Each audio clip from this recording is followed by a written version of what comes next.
Hello everybody, my name is Timidayo from Estate Intel, and today we're here to talk about 5 reasons why housing is so expensive in Lagos' top location.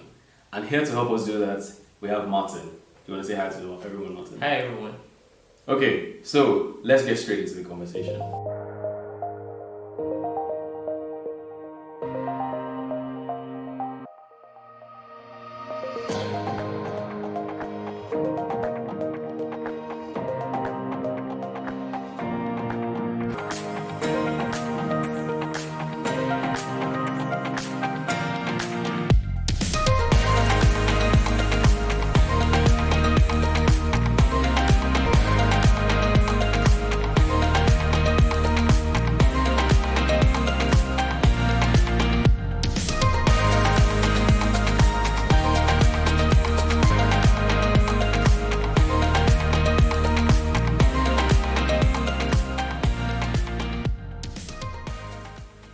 So, Martin, we understand that Lagos has a very, very high population. Does that have anything to do with why housing is so expensive?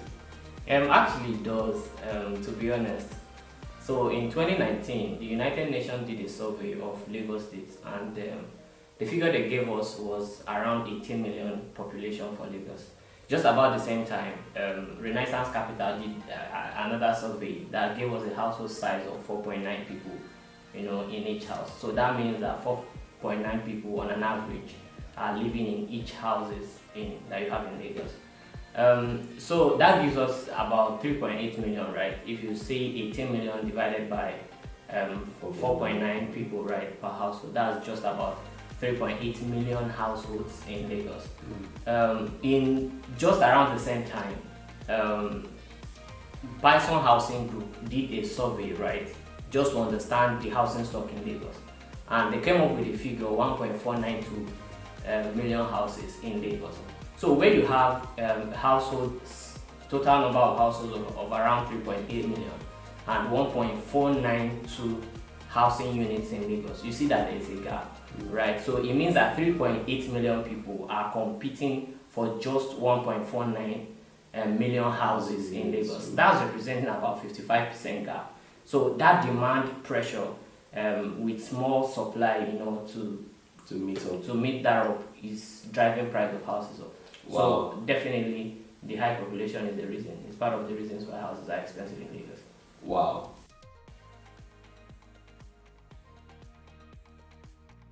A lot of people have actually been dropping comments on our different posts and everything, talking about how developers will build a particular project, let's say in Ikoyi for example, and just call a ridiculous price, maybe 500 million naira or something like that.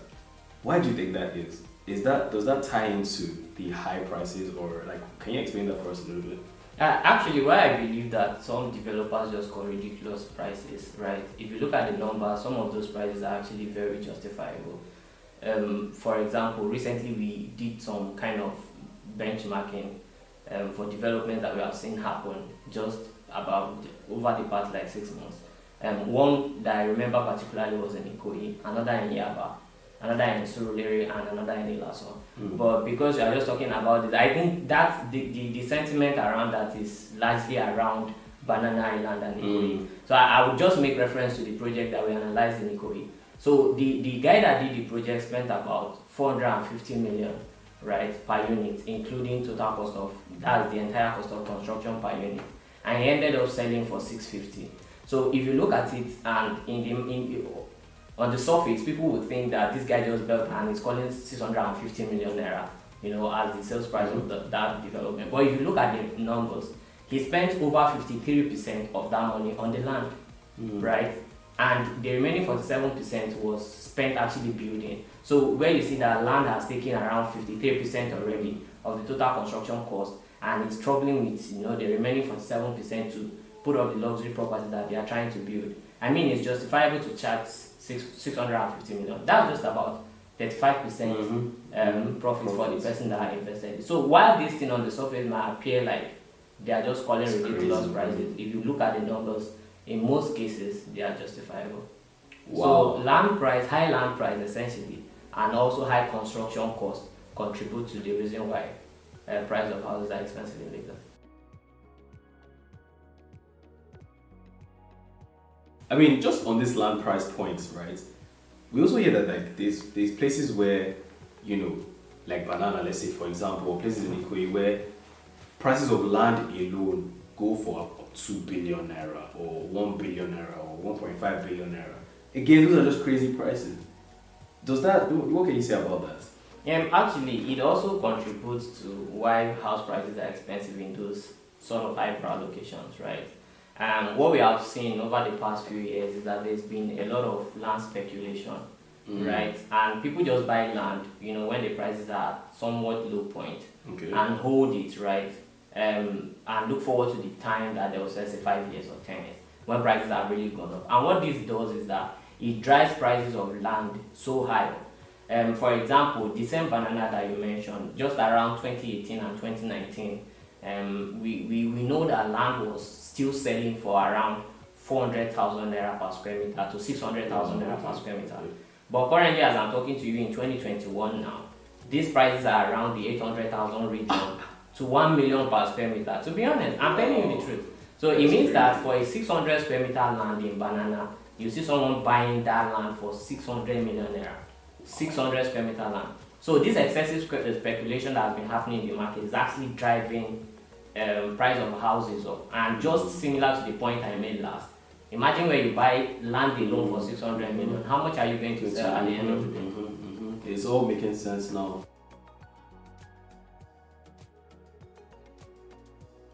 In my own time, I've done some research to see why some of these things are the way they are, and I think I've come to understand that one of the main reasons that drives prices up is the lack of institutional capital that goes into some of these projects. So that means that, like, for example, as an investor, a lot of people no longer have to go to banks to borrow money to invest into projects and properties. So that means that they have less pressure to get returns. So if I have a loan, I'm not rushing to pay a loan back and stuff like that. What do you think? Is that accurate? Yeah, that's very correct. What we are seeing in the market also is that a lot of people with some liquidity, HNI with, when I say HNI, high net worth individuals with some liquidity, putting in money into real estate. Those are not borrowed money, right? So they have the flexibility of holding back, you know, looking forward to achieve really high prices. And they are not under pressure to sell or let because they have one loan to pay off somewhere. So that's very correct.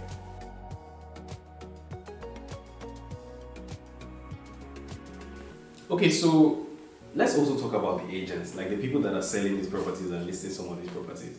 I noticed that there are some times where you see a particular property or a particular unit, and one agent says one price, another agent says another price, and so on and so forth. What do you think? What does this have to do with the pricing of units? Well, it's just ridiculous, to be honest. The market in Nigeria is really highly unregulated, to be honest. So if you go to other clients in the world, you have like properties listed that are geocoded and a bunch of those things. So agents don't have the flexibility of raising prices and playing around the prices. But what we see in Nigeria is that agent B can list a property for 70 million, and another agent can just come and copy it and list it for 75. Somebody can come and pick 75 and push it to 80. So what this has done is that most of the properties that we have in the market, you see them that they pushed it up at really artificial high prices. And what this does is that it gives the developers a wrong sense of the market. So what they begin to believe that okay, so since you are listing for 75 or you are listing for 80 million, it means I can actually achieve 80 million. And what we have seen is that a lot of these properties that are in the market, right, are actually at prices that are way above the actual market value, just with agents playing around the figures. Thank you so much, everybody. Thanks for watching, and thank you to Martin as well for helping us out here. Thank you, Temila, for having me. So, we just want everyone to understand that these 5 reasons that we've compiled are not the only reasons that drive prices up, that there are a lot more reasons, and we're open to comments and feedback. So make sure you get comments in and make sure you let us know what you think. So also make sure that you subscribe, make sure that you share this video, make sure that you like this video wherever you might see it, and make sure that you're following Estate Intel on all of our social media platforms.